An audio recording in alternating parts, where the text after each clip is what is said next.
চাঁদপুরের ফরিদগঞ্জে আজ বিকেলে কি ঘটল জানলে চমকে উঠবেন। স্বতন্ত্র প্রার্থীর গাড়িবহরে হামলা, ইটপাটকেল নিক্ষেপ, পাল্টাপাল্টি অভিযোগ আর পুরো এলাকা জুড়ে থমথমে পরিস্থিতি। এই ঘটনার পুরো আপডেট জানতে ভিডিওটি শেষ পর্যন্ত দেখুন। চাঁদপুর ৪ ফরিদগঞ্জ আসনে স্বতন্ত্র প্রার্থী এম.এ. হান্নানের নির্বাচনী প্রচারণাকে কেন্দ্র করে ভয়াবহ উত্তেজনার সৃষ্টি হয়েছে। আজ বৃহস্পতিবার ৫ জানুয়ারি বিকেল থেকে সন্ধ্যা ৭টা পর্যন্ত উপজেলার বিভিন্ন স্থানে দফায় দফায় সংঘর্ষ ও হামলার ঘটনা ঘটে। এতে প্রার্থীসহ উভয় পক্ষের অন্তত ২০ জন আহত হয়েছেন বলে জানা যায়। প্রত্যক্ষদর্শী ও স্থানীয় সূত্রে জানা যায়, সন্ধ্যার পর গুপ্টি ইউনিয়নের ১৬ সরকারি প্রাথমিক বিদ্যালয় সংলগ্ন এলাকা, খাজুরিয়া বাজার এবং রূপসা বাজারে পর্যায়ক্রমে হামলার ঘটনা ঘটে। এর আগেই হোগলি এলাকায় স্বতন্ত্র প্রার্থীর উঠান বৈঠক চলাকালীন ধানের শীষের সমর্থকদের একটি মিছিল থেকে উত্তেজনাকর পরিস্থিতির সৃষ্টি হয়। স্থানীয়রা জানান, প্রথমে কথা কাটাকাটি, তারপর ধাক্কাধাক্কি, আর এক পর্যায়ে পরিস্থিতি নিয়ন্ত্রণের বাইরে চলে যায়। ১৬ এলাকায় স্বতন্ত্র প্রার্থীর গাড়িবহরে ইট পাটকেল নিক্ষেপ করা হয় বলে অভিযোগ উঠেছে।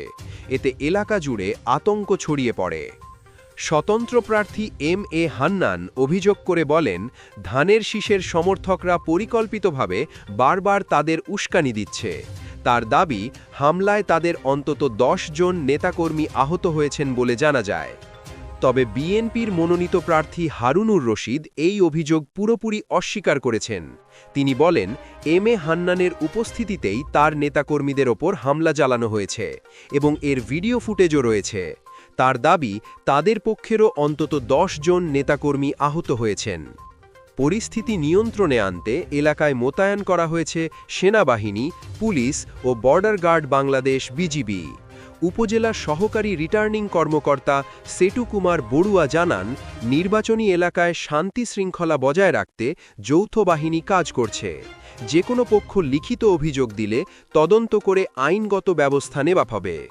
এই ঘটনার পর পুরো ফরিদগঞ্জ এলাকায় থমথমে পরিস্থিতি বিরাজ করছে। সাধারণ মানুষ উদ্বিগ্ন। নির্বাচনের মাঠে উত্তেজনা যেন আরও না বাড়ে সেই আশায় সবাই তাকিয়ে আছে প্রশাসনের দিকে। প্রিয় দর্শক, এই ঘটনায় আপনার মতামত কি? কমেন্টে লিখে জানান। ভিডিওটি ভালো লাগলে অবশ্যই লাইক দিন, শেয়ার করুন, আর এমন গুরুত্বপূর্ণ ব্রেকিং নিউজ সবার আগে পেতে খবরবিন্দু চ্যানেলটি সাবস্ক্রাইব করে আমাদের সাথেই থাকুন।